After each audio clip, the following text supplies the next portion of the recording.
Salve, salve galera! Queria mais uma vez agradecer a todas as pessoas que me acompanharam aí, que estão curtindo meus vídeos, que estão me acompanhando. Muito obrigado! E também queria agradecer a Deus mais uma vez por ter me escolhido para fazer uma grande, poderosa obra. Eis-me aqui mais uma vez, né? E dessa vez para falar um pouco mais da sabedoria de Deus, da ciência do Criador. Eu vou te explanar um pouquinho aqui sobre a Bíblia, vai ser um assunto um pouco longo, mas bem interessante. Eu vou falar sobre a ciência da Bíblia, os alimentos e o corpo. Mas eu gostaria que primeiramente vocês curtissem o conteúdo, comentassem, que essa ideia seja multiplicada para que mais pessoas sejam alcançadas por essa salvação, por essa cura, por essas palavras as quais o mundo não quer que vocês saibam. O mundo, na verdade, quer que as pessoas cada vez se tornem mais dependentes do sistema, dependentes dos remédios e enfim. E não foi para isso que nós viemos nesse tempo. Nós viemos nesse tempo cada um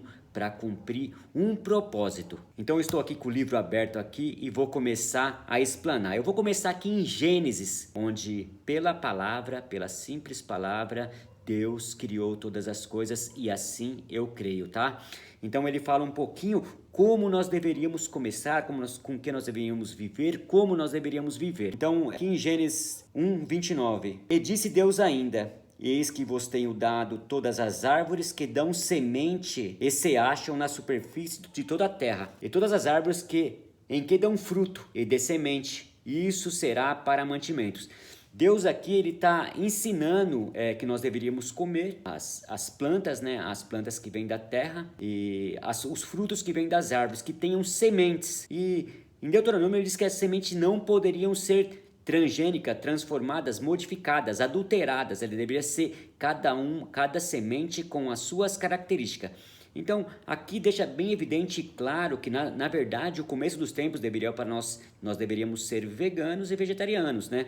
Depois, lógico que Deus liberou a carne, né? E, enfim, então sabemos que podemos comer carne e a base do alimento são as plantas, as frutas, os grãos, enfim, isso seria os nossos alimentos, quais já estão praticamente todos eles, boa parte deles transgênicos, principalmente os que dão mais lucro para o sistema, né? A farinha, a soja e o milho. Vamos lá, essa é a parte que ele fala sobre alimentação. Agora eu vou falar também um pouquinho sobre a queda do homem. Aqui é onde que diz aí que a serpente enganou Eva, né? Vou discorrer aqui. Mas a serpente, mais sagaz que todos os animais selváticos que o Senhor Deus tinha feito, disse à mulher: eis que Deus disse, não comereis de toda a árvore do jardim? A cobra está perguntando a Eva, né? Deus disse isso, você não pode comer todas as coisas do jardim? Está colocando meio a cabeça de Eva numa confusão. Respondeu a mulher, no caso Eva, né? Do fruto das árvores do jardim podemos comer, mas do fruto da árvore que está no meio do jardim, disse Deus, ela não comereis, nem tocareis nela, para que não morrais. Então a serpente disse à mulher, certamente não morrereis. Mais uma vez, a serpente está aqui persuadindo a mulher a comer o fruto, né? Fala, não, vocês não vão morrer, vocês vão ficar cada vez mais sábios, vai abrir seus olhos, vocês vão ganhar sabedoria e vocês vão ficar parecido com Deus, inclusive. Então foi aí que a mulher foi meio que lubridiada por essa serpente sagaz aí, né? Porque Deus sabe que no dia em que dela comerdes, você abrirão os olhos como Deus, sereis conhecedores do bem e do mal. Foi isso que a serpente disse, que vocês conhecerão o bem e o mal. Então foi assim que Eva foi lubridiada e ela também deu a maçã para Adão, que também foi enganado e acabou comendo, né? Todo o início do pecado, nota-se claramente que começa também pelos alimentos, pelo desejo de comer alguma coisa. Então quer dizer, eles foram enganados por um simples fruto, pela vontade, pela falta de controle, pela falta de domínio, pela desobediência, eles foram enganados. E isso vem acontecendo por todas essas gerações, né? Nós vamos agora para Êxodo e eu vou mostrar para vocês mais uma vez as pessoas deixando de ter controle e sendo dominadas, sendo mais uma vez praticamente escravas dos alimentos. Ah não, ainda em Gênesis ainda, né? Vamos lá, aqui quando Esaú vende a sua primogenitura a Jacó por um simples prato de lentilha. Eu vou ler aqui rapidamente aqui, ó. Tinha Jacó feito um cozido, quando esmorrecido veio do campo Esaú ele disse: peço-te, me deixes comer um pouco desse cozido vermelho, pois estou esmorecido. Jacó disse: vende-me primeiro o seu direito de primogenitura. Quer dizer, naquela época era muito importante esse direito. Era um direito que era dado por Deus, vinha de uma tradição isso aí já. O filho mais velho, ele se tornaria o herdeiro de todas as coisas, tomaria conta de todos os bens e até mesmo da família quando seu pai morria. Então, o direito era de Esaú, desses cuidados, da herança do pai. E ele, por um simples prato de lentilha, vendeu o seu direito de primogenitura a Jacó. Não sabemos se isso foi uma brincadeira ou se foi de verdade, porém, está escrito na história, ficou para a história, ficou na Bíblia e não agradou a Deus. Esaú não agradou a Deus. Mais uma vez, Esaú foi dominado pelos seus desejos, pela sua vontade. Ele vendeu a sua primogenitura. Então, isso ficou muito relevante. Por quê? Porque está na Bíblia. Se está na Bíblia é porque tem relevância. Eu penso dessa forma. Então, mais uma vez, mais um homem de Deus aqui que mudou toda a história. Porque, na verdade, quem deveria ser... A continuidade deveria ser vindo de Esaú. Mudou, né, esse quadro. Jacó se tornou a referência, né? Depois de Abraão veio Isaac. Depois de Isaac veio Jacó. E era para ter sido Esaú. Então, tudo se transformou, tudo foi mudado por causa de uma falha, por causa de um desejo, uma vontade de Esaú ter falhado, né? Ter sido fraco e ter vendido essa primogenitura. Mais uma vez, né? Nota-se que o homem é vencido pelas suas vontades. Bom, agora Êxodo, vamos lá, Êxodo. Aqui eu vou discorrer um pouquinho sobre quando eles saíram do Egito. Todos aqueles milagres, aqueles acontecimentos, aquelas pragas que Deus mandou, depois abrindo o mar, fazendo que todos os soldados, o exército do Egito morresse, fosse encoberto pelas águas, né?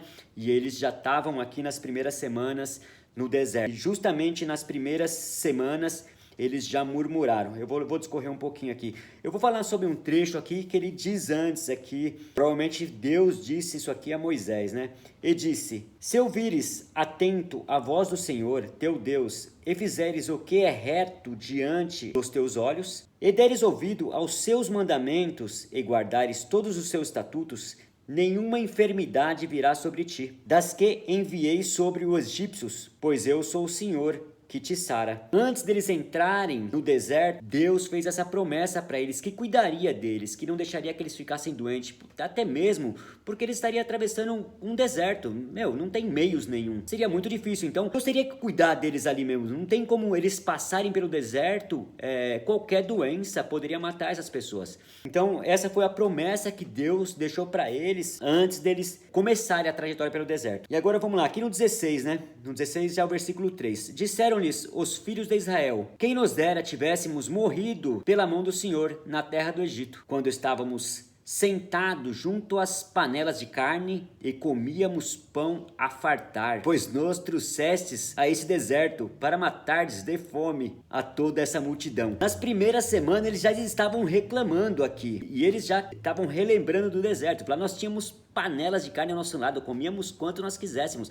Então eles preferiam comer a carne, continuar escravos, segundo está escrito aqui. Então a murmuração já começou a desagradar a Deus. Mais uma vez, nota-se claramente que o homem está reclamando por causa da comida. Olha quantas referências nós temos referente à comida na Bíblia. Desde o início da Bíblia até o final dela, nós temos referências negativas. A comida tira o homem do seu domínio próprio. A comida tira o homem dos seus caminhos naturais. E hoje vem acontecendo a mesma coisa. Muito pelo contrário, hoje não acontece só isso. As pessoas estão ficando dominadas e doentes por causa da comida. Então vamos lá, para finalizar essa parte aqui, eu vou ler o versículo 4 aqui. Então disse o Senhor a Moisés: eis que vos farei chover do céu pão, e o povo sairá e colherá diariamente a porção para cada dia, para que eu ponha à prova ainda na minha lei ou não. Então aqui mais uma vez Deus, no meu entendimento, Deus já está mostrando para mim, ó, esse pão que eu vou mandar para vocês, esse maná é o Cristo. Então quer dizer, esse alimento é para vocês sobreviverem. E depois Cristo vai dizer que Ele é o pão que caiu do céu. Então o alimento mais necessário para nós é o alimento espiritual. Depois vem o alimento sólido, o alimento carnal. Primeiramente, o alimento espiritual. Tudo isso vai direcionando para Cristo, vai reverenciando Cristo, que vai vir depois e vai mostrar: eu sou o pão, eu sou seu alimento, eu sou sua vida. Ele diz que eu sou, ele diz: eu sou a vida. É muito louco isso, cara. Isso é muito louco. Se você analisar friamente, é fantástico. Aqui a Bíblia inteira mostra umas coisas, digamos que seria realmente o manual que nós deveríamos usar para a vida. Os cientistas e todos os médicos deveriam usar a Bíblia como referência, que com certeza até... Me refiro hoje às doenças psicossomáticas, também estão na Bíblia.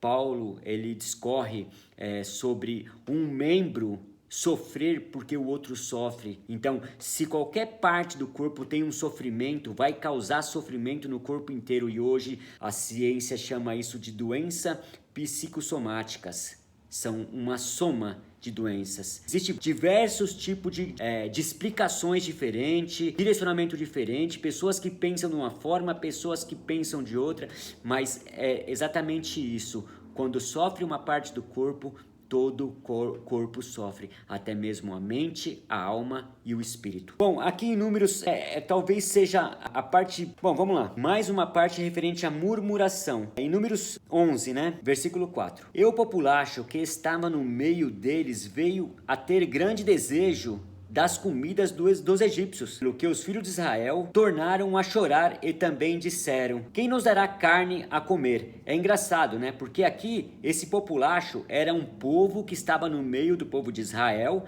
que talvez não eram judeus, não eram israelitas, era um povo estrangeiro que também estavam lá no meio, mas estavam com eles, já participava da mesa com eles, da cultura deles. Então essas pessoas estavam sendo desfavorecidas, talvez eles estavam dando menos comida para essas pessoas começaram a reclamar, e quando eles reclamaram, digamos que inflamou os israelitas. Eles lembraram também do Egito. Olha como que acontecem as coisas.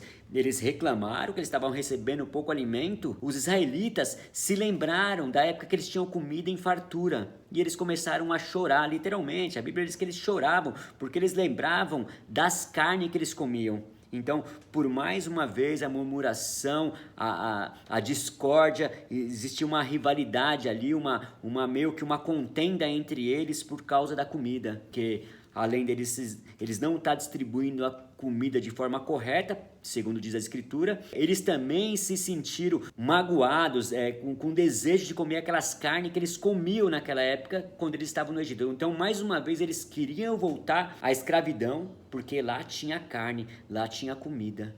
Então, mais uma vez, o ventre falou mais forte do que a mente, do que o domínio. Então, deixa mais uma vez claro que as pessoas estavam perdendo seus controles. Aqui, além deles lembrarem do Egito, eles também estavam discutindo, estavam brigando. Bom, agora eu vou sair dali do Antigo Testamento e eu vou vir aqui para o Novo, tá? Vamos lá. Aqui em João 6, eu vou para o versículo 26. Jesus diz assim, ó: em verdade vos digo, vós me procurais não porque viste os sinais, mas porque comeste dos pães e vos fartasse. É uma repreensão severa aqui, né? É muito severo isso aqui. É que Jesus sempre tinha um jeitinho muito especial de lidar com as situações. Infelizmente, muitas vezes eu não consigo nem chegar perto de Jesus, porque olha com a cautela que ele fala. Aí ele fala assim, ó: trabalhai, não pela comida que perece, mas pelo que subsiste para a vida eterna, o qual o Filho do Homem vos dará, porque Deus, o Pai, o confirmou com o seu selo.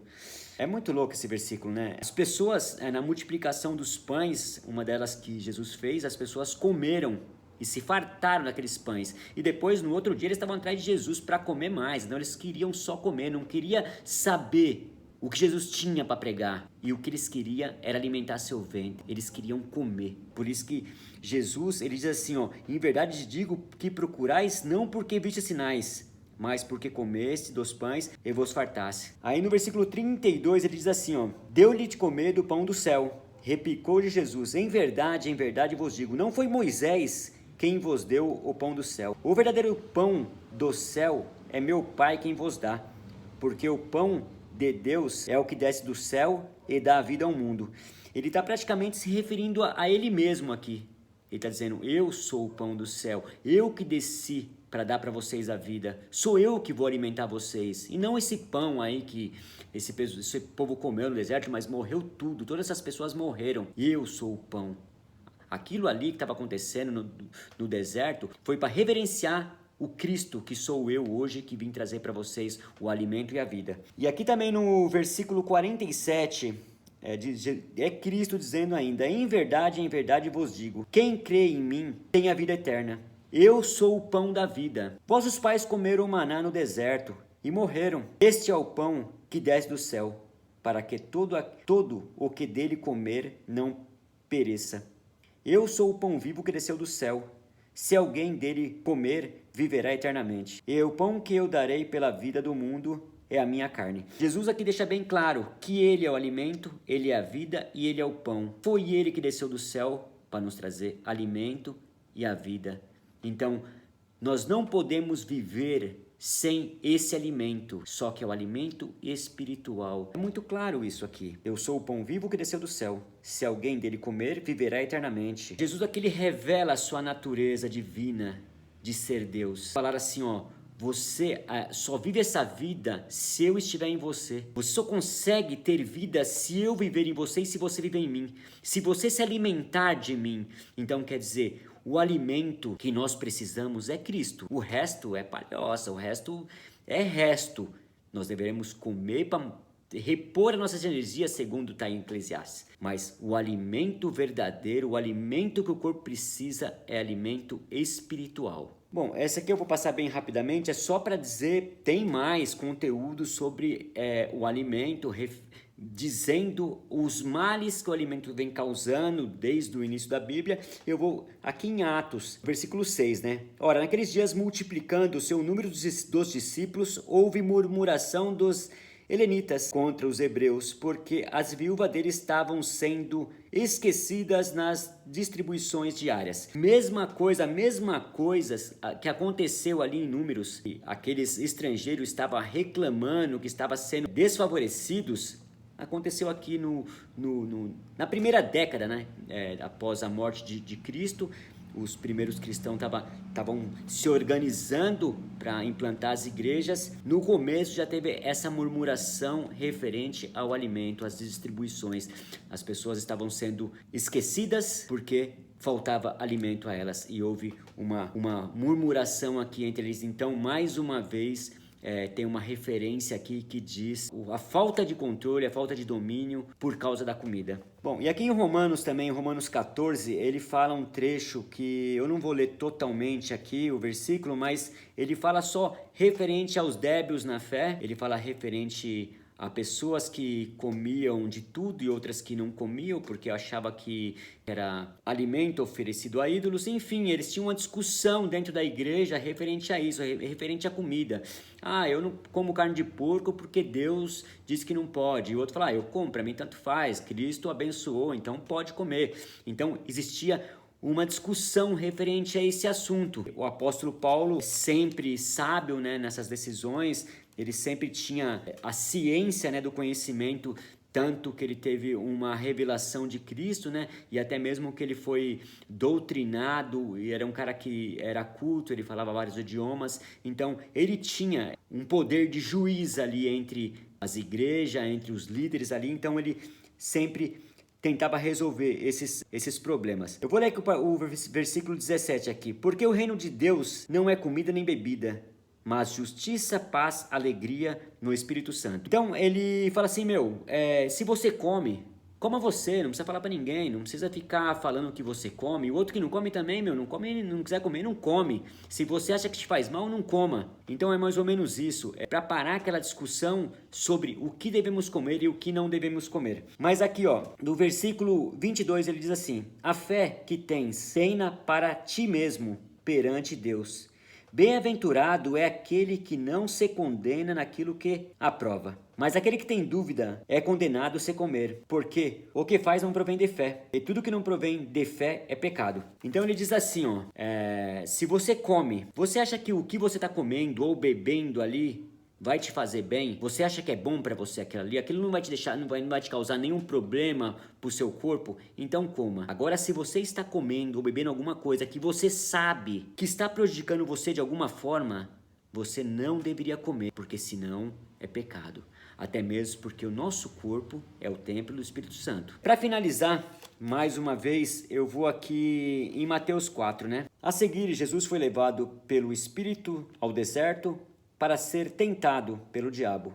E depois de jejuar 40 dias e 40 noites, teve fome. Então, o tentador, aproximando-se, lhe disse: Se és filho de Deus, manda que essas pedras se transformem em pães. Jesus, porém, respondeu: Está escrito, não só de pão viverá o homem, mas de toda palavra que procede da boca de Deus. Por mais uma vez, Jesus poderia comer aquele pão, poderia, aliás, transformar aquela pedra em pão. Qual seria o mal disso, né? Será que teria algum mal se Jesus transformasse aquelas pedras em pães e comesse? Bom, fica essa questão aí, né? Mas ele não o fez, porque ele teve domínio, ele teve controle e ele sabia que após tudo terminar, ele seria servido. Então, muitas vezes nós temos que ter domínio, controle, domínio próprio. Então é isso. Para finalizar agora, segundo o apóstolo Paulo também ele diz assim: Não sabeis que o vosso corpo é templo do Espírito Santo? Ele foi comprado por um alto preço. Se nós não soubermos disso, nada do que Cristo passou valeu a pena. Se nós não entendermos que esse corpo não me pertence, ele foi comprado por um preço e um alto preço, se eu não entender isso, de nada vale o meu trabalho de evangelismo nesse tempo. De nada vale eu usar como a minha maior referência o Cristo, o que se entregou por nós. Agora eu te pergunto, se esse corpo, esse templo, ele não nos pertence, será que é justo nós maltratarmos o nosso corpo a ponto de deixar debilitado, a ponto de nós mesmos buscar as nossas doenças? Então eu te pergunto, será que essas coisas que você, que eu, que nós estamos comendo, será que não é isso que está causando a nossa doença e que vai fazer com que nós nos afastemos de Deus? E mais uma vez eu vou falar sobre as doenças psicossomáticas, o qual o apóstolo Paulo deixou bem claro lá em Coríntios. Não pense em você que você vai proteger a sua mente não cuidando do resto. Muito pelo contrário. A mente, nosso intelecto e até mesmo o nosso espírito depende dessa máquina aqui, a qual Deus disse que era a obra mais perfeita.